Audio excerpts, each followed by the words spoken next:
Pope Francis is dead, and there will either be no new pope or the new pope will be the antichrist. The prophecies coming to fruition now might just convince you that we are living in the end times. Nostradamus' prediction comes true. The bells tolled, the world blinked, and somewhere a conspiracy theorist dropped their coffee. Pope Francis, the beloved pontiff known for selfies, shocking reforms, and breaking centuries-old traditions like they were breadsticks at dinner, has passed away at 88. In the wake of his tragic death, an old familiar friend has crept out of the shadows. Perhaps you remember everyone's favorite 16th century prophet, Nostradamus? Yes, Nostradamus and his doomsday fan club are in the headlines again. Real name Michel de Nostradam, this guy is famous for having dropped 942 cryptic prophecies in his book Les Prophecies back in 1555. And people have been arguing over those prophecies ever since. Wars, plagues, reality TV, you name it, Nostradamus saw it coming. One of Nostradamus' most famous prophecies talked about a very old pontiff kicking the bucket and being followed by a successor who would weaken the papal seat. Many have interpreted this to mean that after the nameless very old pontiff dies, the next pope will send the Catholic Church into a death spiral. The controversial part is the very old pontiff. Most popes could be considered very old. Have you seen these guys? They practically walk around with Metamucil tablets stuffed in the pockets of their robes. How is anyone supposed to know which very old pontiff Nostradamus was warning us about? A lot of people think he was talking about Pope Francis simply because of his health problems. Pneumonia, knee issues, and enough hospital visits to fill a season of Grey's Anatomy. Even before Francis passed away, a lot of people were connecting him to this ancient prophecy. But wait a second, some think Francis was on the other side of this prophecy. They think he was the one who weakened the papal throne. And if you know anything about his brief but busy reign, you'll know he changed the church a lot. Francis was the first South American pope, the first Jesuit pope, and the first social media savvy pope too. He was also a reformer. Francis changed the Vatican to become a more progressive organization, hoping to maintain followers by getting with the times. Some have called his approach blasphemy, saying Francis has done irreparable damage to the church. There's another part to the Nostradamus prophecy. He predicted the arrival of a black pope, yet didn't give any additional information. And as you can imagine, black pope has people freaking out with all kinds of different theories. Some think Nostradamus predicted an African pope. Would that really be such a big deal? Others think Black Pope refers to Francis himself since he was a Jesuit, an order the church hasn't been particularly fond of for the last few centuries. Another layer to the prediction is the destruction of the city of the Seven Hills, which is an ancient name for Rome. Nostradamus connected the arrival of a black pope to the destruction of Rome, and a doomsday the likes of which us living mortals can hardly imagine. You thought COVID sucked? Wait until the biblical apocalypse comes. Astrologers and Nostradamus junkies are saying that with Francis gone, the final persecution of the church could be rolling in faster than a Black Friday stampede. Is it a coincidence that the Pope died on Easter Monday? I mean, come on. I can't think of a more ominous sign, except for maybe if the Pope had died on Christmas morning. So what do you think? Chilling prophecy, or just humans doing what humans do best by making patterns out of chaos? If you aren't a believer yet, don't worry, more prophecies are coming up. The prophecy of the popes. The bells of St. Peter's Basilica had barely stopped echoing when the conspiracy train pulled out of the station at full speed. And guess what it's carrying this time? A 900-year-old prophecy, a few terrified cardinals, and the end of the world. You know, just casual Tuesday stuff. It looks like the Vatican might be about to drop the final season of the human race. Here's the scoop. After Pope Francis passed away, RIP to you big guy, Vatican watchers and prophecy nerds whipped out the Prophecy of the Popes, a dusty old manuscript that supposedly maps out every pope from 1143 all the way to the apocalypse. This prophecy predates the Nostradamus one by roughly 400 years. But does that mean it's more accurate? According to this medieval bingo card of doom, the final pope is supposed to be a guy called Peter the Roman, who will shepherd the church right into a fiery season finale known as Judgment Day. And wouldn't you know it, some of the 9 frontrunners to succeed Pope Francis are literally named Peter. 3 of them to be exact. One of them could be the Peter the Roman that we were warned about. Nostradamus also happened to name-drop Peter the Roman in his prophecy about the end of times. Which is crazy because these 2 prophets were separated by so much time. But wait a second, who even penned this older prophecy playlist? The Prophecy of the Popes is credited to Saint Malachy, an Irish bishop who, according to legend, had one heck of a fever dream around 1139. He scribbled down 112 mysterious Latin phrases, each one matched to a future pope, and amazingly, the phrases accurately described each pope in succession. The Vatican put so much trust in this document that they kept it tucked away in their secret archives like embarrassing family photos. Though, of course, there are the non-believers who say the predictions are too obscure to make sense of, like your cousin's Instagram captions. If Saint Malachy is to be taken seriously, Pope Francis was the last proper pope of the Catholic Church, and the man who sits on the papal throne next will be, for all intents and purposes, the Antichrist. All any of us can do now is wait and see what happens. The College of Cardinals is about to throw the holiest election party of the century. 120 of the 138 eligible cardinals will pack into the Sistine Chapel and start voting 4 times a day. But they must come to a mostly unanimous agreement. If no one person is voted pope after 30 rounds, the top 2 candidates face off in what is basically a papal sudden death round. Then when white smoke curls out of the chapel's chimney, it means the world has a new pope. Meanwhile, at the apocalypse, according to the grand finale of the Prophecy of the Popes, Peter the Roman will lead the church through many tribulations, after which the seven-hilled city will be destroyed and the dreadful judge will hand out final scores. It's chillingly close to Nostradamus' prophecy. The seven-hilled city is Rome and the dreadful judge is presumably God. The prophecy essentially says that Pope Francis was the last good pope before the end of times. But is it all true?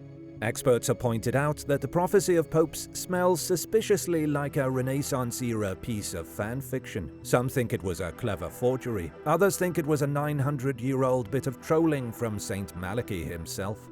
Either way, the prophecy keeps coming back like that weird dream you have after eating too much cheese. And now we're in the end game. We could be dealing with the last pope in church history, and all we can do is sit back and pray frogs don't start falling from the sky. And now for a quick break, but first I wanted to give a shout out and big thank you to Jacqueline VC and Camille for supporting this channel. Be sure to subscribe if you haven't already for more videos like this. Who will be the next pope? Prophecies aside, who's going to be the next pope? Who's going to get the keys to the Pope-mobile? Maybe they'll be the Antichrist, maybe not. First, they have to be elected to the papal throne. Honestly, trying to predict the winner of the papal conclave is like trying to pick the next bachelor, except instead of roses, it's secret ballots, alliances, and a little divine intervention. Last time around in 2013, almost no one had Jorge Mario Bergoglio on their Pope radar. The man who would become Pope Francis came out of nowhere, and anything could happen this time too. The odds are about as predictable as your Wi-Fi during a thunderstorm. But let's gossip a bit anyway. Here's the unofficial starting lineup. First on the list of possible popes is Pietro Parolin, 70 years old, hailing from Italy. Parolin's been running Vatican foreign policy since 2013. Think of him as the church's Secretary of State with way cooler robes. He brokered deals with China that made a lot of people squint suspiciously, but his vibe screams safe pair of hands. Critics call him a modernist, which in Vatican terms is like being labeled a punk rocker. Supporters call him a courageous idealist. Another guy on the list is Luis Antonio Tagle, 67, from the Philippines. Tagle would be the first Asian pope, and the Catholic Church really needs an Asian pope considering the faith is booming there, especially compared to European countries and North America. More on that later in the video. Luis Antonio Tagle used to be seen as Francis's heir apparent, but somewhere along the way the Vatican's vibe shifted. He's cool with same-sex couples getting a little more love, but still draws a hard line on abortion. Think of him as the guy who wants to modernize the party, but not that much. Like you can still go out at night, but you have to be home by 10. Peter Turkson is our next contestant. He's 76 and hails from the African nation of Ghana. Turkson is deeply serious, deeply committed to saving the planet and fighting injustice, and he'd be the first black-skinned pope in centuries. He's traditional on a lot of church stuff like marriage and the priesthood, but lately he's been openly criticizing the harsh anti-gay laws across Africa, showing he's not stuck in the 14th century. Peter Erdu, 72, of Hungary is another guy with a high chance of being the next pope. He's the polar opposite of Pope Francis. Urdu's basically the guy who shakes his fist at skateboarders and yells for people to get off his lawn. If elected, Peter would be a major pendulum swing back to old-school hardline Catholicism. He's brilliant, prefers books over TikTok, and has aligned himself with Hungary's Viktor Orban's anti-immigration policies. If this guy wins, don't expect a lot of kumbaya moments. Believe it or not, this list is huge. There are a lot of people who want to be Pope, like Matteo Zuppi, 69, from Italy. He's nicknamed the People's Cardinal. Zuppi is progressive light. He loves the poor, isn't allergic to same-sex couples, and takes peace talks more seriously than most countries take Eurovision. Francis even made him his peace envoy for Ukraine. The man has sat down with both Putin's church buddy and Zelensky, so if anyone can pull off a miracle, it's probably this guy. José Tolentino Calasa de Mendonça is the youngest candidate. He's 59 and hails from Portugal. Many think Tolentino is too young for the gig, and this is where I have to expose a little-known secret of Vatican policies. A lot of cardinals prefer to elect very old popes because they don't want to deal with a 30-year-long reign. It leaves the cardinals with few opportunities to advance since the pope won't die. The solution has typically been to elect a guy who's 80. That way you can swap him out sooner than a guy who's only in his 50s and could rule the Vatican for another 50 years. Also on the list are Mario Grech, 68, from Malta, Pier Battista Pizzaballa, 60, from Italy, and Robert Serra, 79, from Guinea. Predicting who will win is like throwing darts at a board blindfolded. Secret deals, shifting alliances, backroom drama, all the juicy stuff is happening behind closed doors. Even though we can't possibly know who's going to win, who do you hope wins? Check out the papal candidates and let me know your top pick in the comments. The secret doomsday cult sweeping the world. It's not every day you hear about a church that describes new recruits as fruit and demands that members chaperone them to the bathroom. But hey, welcome to Shincheonji, the Korean doomsday cult that's trying to break into Australia harder than a pop band on a world tour. And trust me, their methods are, well, let's just say if Netflix ever needs a new psychological thriller, this whole saga is shocking. A Netflix documentary about this doomsday cult could be the next Tiger King. With all the talk of an apocalypse in the church, I thought it would be fun to showcase what might happen in the future as the Catholic Church loses its powers. We could see groups just like Shincheonji spring up all over the globe. Now here's why that's bad news. Their hiring process goes like this. First, they find the lonely, desperate, and hopeful, and the recruiters aren't hanging outside the doors of churches or libraries. These modern-day missionaries are on dating apps too. Imagine thinking you're matching with your soulmate only to find out you're actually 2 iced lattes away from a secret Bible boot camp. One of their targets came forward saying after he met a woman on an app, he found himself being low-key interrogated. She asked what his spiritual beliefs were and if he liked Bible studies. In the end, it was like getting catfished and roped into 60 hours a week of church homework. According to internal training videos seen by The Guardian Australia, these fringe Christians size you up based on a checklist. They seek lonely people, fresh immigrants interested in permanent residency, and the spiritually curious. But they also have an anti-list. They do not recruit PhD students or professionals who are too busy to be brainwashed. After they get a recruit in their talons, the next step is to smother them in compliments. This usually involves love bombing. Recruiters flood you with compliments like they're trying to win Best Friend of the Year.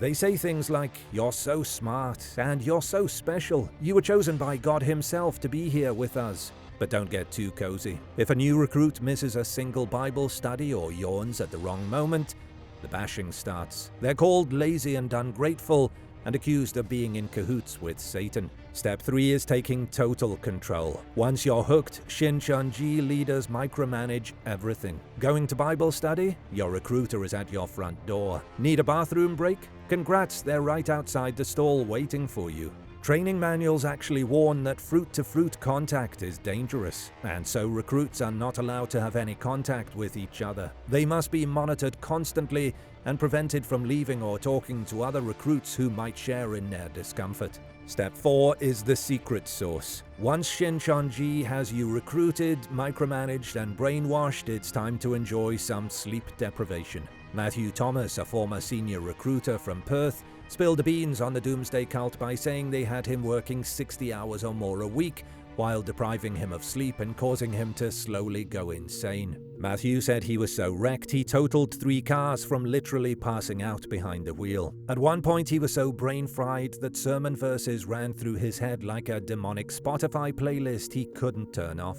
Seriously, Shincheonji's recruitment strategy sounds like someone read a torture manual and thought, let's make it Bible-themed. When Matthew Thomas finally broke free and left Shincheonji, he tried to message every recruit he had ever brought in, more than 70 people, to warn them of the group's evil. But he was instantly blocked and labeled a heretic by the church. Putting aside the bizarre hiring practices of what has been labeled a doomsday cult, let's take a look at what they actually do, because their teachings are really unusual. The cult believes that their founder, a guy named Lee, is a holy prophet. They believe Lee is the only one capable of deciphering the metaphors in the book of Revelation to reveal the date of the apocalypse. They also believe that they are going to heaven while every single other person in the world is going to hell. If the Catholic Church does crumble, you can expect a new wave of similar doomsday cults like this to spread across the globe.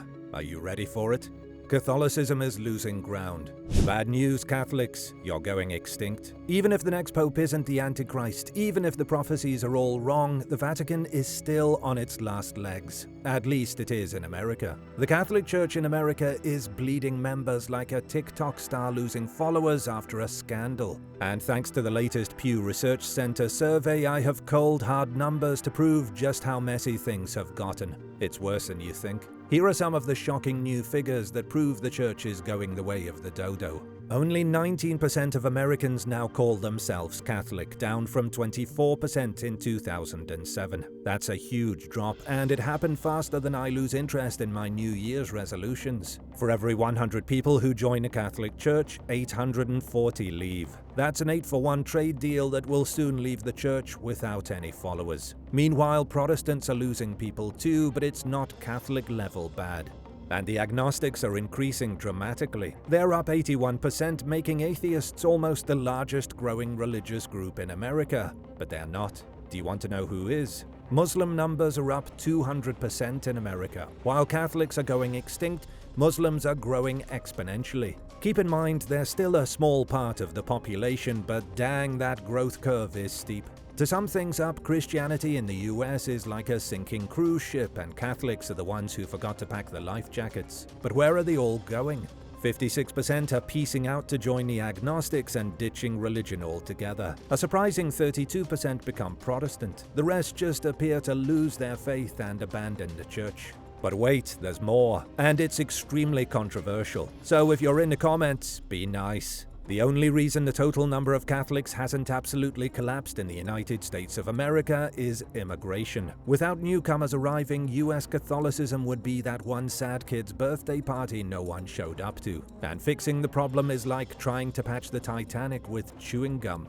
Even those still practicing Catholicism are kind of phoning it in. Out of the 19% of people who claim to be Catholic, only 29% show up to Mass weekly. Surveys suggest only about 10 to 20% go even once a year. When you do the math, actual practicing Catholics make up about 3.8% of the US population, which means there are about 8 times more agnostic, non-religious people than actual Mass-going Catholics now in America.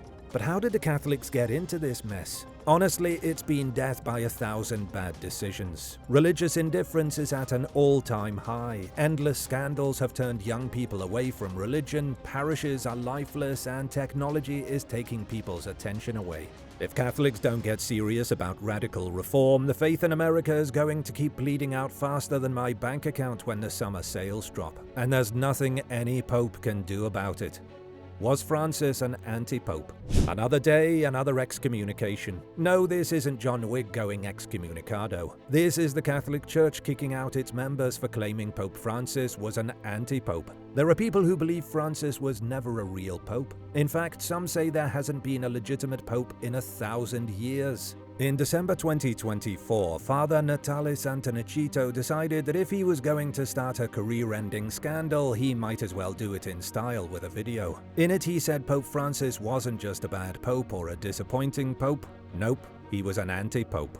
He claimed Francis's predecessor, Pope Benedict XVI, never properly resigned. Benedict renounced the ministerium but not the God-given crown of his papacy. Therefore, by his logic, Francis was about as real as a $3 Gucci bag. In simple terms, Father Sant'Annunzio didn't think Pope Benedict quit properly, so Francis could not have become the Pope because even though Benedict quit, he was still technically the Pope under some vague Vatican rule. It's all very confusing, but that's the meat and potatoes of it. The Diocese of Palestrina responded the way the Church responds when it's tired of your nonsense. Effective immediately, Sant'Annunzio was excommunicated. This happened last year and has become such a hot topic that there's now a name for Sant'Annunzio's theory. People are calling it benevacantism. It's the conspiracy theory that Benedict XVI was still the real Pope all along, even after he resigned. Sant'Annunzio was not alone in his accusations. There's a whole crew of disgruntled priests who think the Vatican has turned the Church into a heretical free-for-all.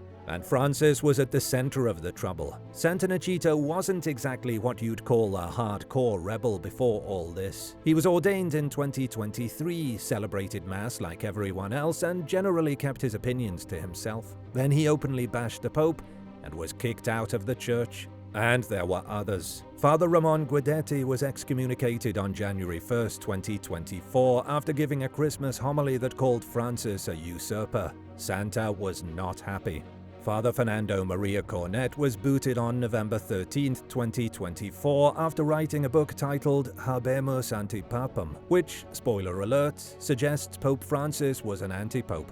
Father Giorgio Maria Farre was kicked out of the Discalced Carmelites on November 18, 2024, after dropping a video where he accused Francis of falling into various heresies. Archbishop Carlo Maria Vigano, the former US ambassador to the Vatican, was excommunicated on July 5, 2024 for going full rebellion mode too. That's 5 men of the Church exiled for claiming Francis was the antipope, and it's only the tip of the iceberg. In Costa Rica, an 81-year-old priest got the boot in December 2024. In Spain, another priest dropped a 20-page manifesto calling Francis a heretic. And guess what happened to him? He was promptly suspended from his duty. At this point, it's like watching a religious version of Survivor. Who will stay loyal? Who will form alliances? Who's getting voted off the island of apostolic succession next? All I can say is that canon law is working overtime. The Vatican is handing out excommunications like Oprah giving away cars. But even if Benedict didn't quit properly, does that mean Francis was some sort of antichrist? Just because the last guy didn't punch out on time doesn't mean Francis was evil, right? Or could this whole anti-pope fiasco have even deeper roots? Let me know what you think and hit that subscribe button. The Antichrist Pope. For the last 1,000 years, there has been one go-to Antichrist, the Pope. Different popes, different centuries, but always the Antichrist. And it started in 991 AD with some random guy nobody today has ever heard of, Arnulf of Reims. Arnulf stood up at a church council and pointed at the Pope like he was outing the villain in a Scooby-Doo episode. Arnulf accused the Pope of being the Antichrist and called out rampant corruption inside the church. It was enough to accidentally launch a millennium-long theological war, one that's still ongoing right now. You already heard how hardcore priests were willing to be kicked out of the church to denounce Francis. The same thing has been going on since 991. To understand why, you have to understand early Christian history. Christians believed certain terms in the Bible are references to the Antichrist. Passages that mention things like little horn, Daniel chapter 7, man of sin, 2 Thessalonians chapter 2. Passages from Daniel, John, Revelation, and Thessalonians were interrupted to mean that the Pope was the Antichrist. At first, it was only people considered heretics who spouted this kind of blasphemy. But then in the 11th century, rival popes started calling each other the Antichrist. Pope Gregory VII was like, Clement III is the Antichrist. And Clement III's crew was all, no, you're the Antichrist. Come on, popes, can't we all just get along? It was like a religious version of the Spider-Man pointing meme, but way more heretical. And just when you thought they couldn't dig the hole deeper, they started calling themselves Vicars of Christ, as if they were literally substitutes for Jesus Christ. Pope Innocent III and Boniface VIII tried to make themselves look like holy messiahs themselves. It didn't exactly calm people down. Resistance against the authority of popes was growing in the 11th century. People began to protest the papacy. There was a widespread belief among pilgrims and peasants that the church was indeed the seat of Satan, and that the popes were sinful, corrupt, and going straight to hell. This mistrust led to everyone's favorite Catholic rebel, Martin Luther, kicking off the Protestant movement, aka the Reformation. Luther called the Pope the Antichrist with his whole chest, and the church began to fracture. By the end of the Reformation, splinter groups had formed like the Lutherans, Anglicans, and Calvinists. They all believed the Pope was the Antichrist. Heck, many of these groups still do. The Catholic Church wasn't about to take it lying down. Enter the Jesuits, a squad of theological ninjas led by Ignatius of Loyola, whose mission was to secure the future of the Church. The Jesuits were tasked with crushing Protestant ideas, saving the Pope's rep, and developing new ideas that would paint the Church in a positive light. Guys like Francisco Ribera and Luis del Alcazar came up with preterism and futurism. While the Protestants were calling the Pope Antichrist, the Jesuits tried to flip the script by saying, "Whoa, hang on guys, the Antichrist was Emperor Nero 1,000 years ago. It's all right, everyone donate all their money and any organs they don't need to the Church. Thanks." Now behold the power of propaganda, because these new ideas flaunted by the Jesuits quickly became part of the global zeitgeist. By the 1900s, most Christians had forgotten they ever thought the Pope was sus. By the 20th century, even old-school Protestants were starting to drop the Antichrist accusations. The American Presbyterians edited the Westminster Confession in 1789 to remove the Pope-bashing parts. American Lutherans in the 1950s basically said they were sorry for ever calling the Pope Antichrist. The Jesuit scheme of flipping the script really worked. Only now, with the spread of conspiracy theories online, has talk of Antichrist popes come back into people's minds. So, was Pope Francis the Antichrist, the antipope, or just an old dude trying to do his job? The papal cage match. With Pope Francis laid to rest, bless his popey soul, the Catholic Church is bracing for a battle royale in the Sistine Chapel. It's a showdown that could set the course of the Church for decades. The stakes are the soul of the Church. The players are Francis's global progressive team versus a small but fierce band of traditionalists who are ready to roll back the clock. I told you about the grey-haired fellas in line to become the Pope earlier, but this is the nitty-gritty of it. This is what's going on behind the scenes in the Vatican right now. Francis didn't just change the Church during his papacy, he changed who gets to run it. He tore up the old gentleman's agreement that certain cushy dioceses, mostly in Italy, automatically earned a red hat and became cardinals. For the first time, a pope was handing out red cardinal hats like Christmas presents to places like Tonga, Mongolia, and the Central African Republic. By doing this, Francis invited a bunch of his own pals to the party. He made new cardinals of men who shared his worldview and his view of what the Church should be. By doing this, he filled the Vatican with people who should theoretically keep his progressive reforms going. But there's still a strong opposition. A tight but vocal group of critics has been plotting their next move in the Vatican for years. They aren't thrilled about Francis's outreach to LGBTQ+ Catholics, his openness to communion for divorced and remarried couples, or the way he dismissed people who want the Church to go back to what it was like in medieval times. This shadow group wanted a pope to clamp down hard on moral teaching, not one who spent papal time talking about climate change, migrant rights, and global inequality. It's not just about ideology either. Some cardinals, even those friendly to Francis's goals, are looking for a successor who's a little less headline generating. They want someone who won't be blowing up the news cycle every other Thursday. The competition behind closed doors is so intense that even before Francis even passed, groups were plotting preemptive strikes to kneecap candidates they don't like. And by kneecap, I mean remove by any means necessary, typically through political sabotage. The biggest flashpoints in the coming election could be Francis's moves towards same-sex blessings and the role of women in church leadership. These are serious hot-button issues that will change the Church's trajectory for good. African and Eastern European cardinals are rumored to be preparing to vote in a bloc to push back on what they see as dangerous innovations. In other words, they want to go back to a no-girls-allowed policy and to axe any type of same-sex acceptance in the Church. It's going to be a close call. Will the Church change its ways or double down on 14th century ideals? Where do you think the Catholic Church is going? Straight to its own destruction, or could it make a bigger comeback than measles? Let me know in the comments, and thanks for watching. Remember to subscribe and come back soon for more awesome videos from the channel.